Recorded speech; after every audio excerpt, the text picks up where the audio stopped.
நல்ல எண்ணெய் கொண்ட காகம். அழகான கிராமத்தினரையே பசுமையான மரங்களால் சூழப்பட்ட காடு இருந்தது. காட்டில் ஒரு கருப்பு காகம் வாங்கி வாழ்ந்து வந்தது. சாதாரண காக்கா இல்ல, அந்த காகம் நல்ல விஷயங்களை நினைத்து நல்ல பழக்கங்களை கவனிக்கும் காகம். ஒரு நாள் அந்த காகம் மரத்தில் அமர்ந்து எல்லாம் பார்த்து கொண்டிருந்தது.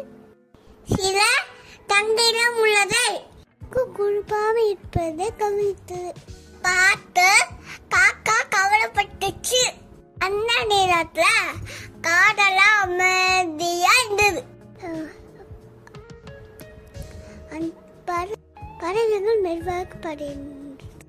மரங்கள் சோகமா இருந்தது. பகிர்ந்து இல்லாத இடத்தில் சந்தோஷமும் குறைந்து என்பதை அந்த காகம் புரிந்து கொண்டது. அந்த காகம் நல்ல விஷயங்களை செய்ய நினைத்தது.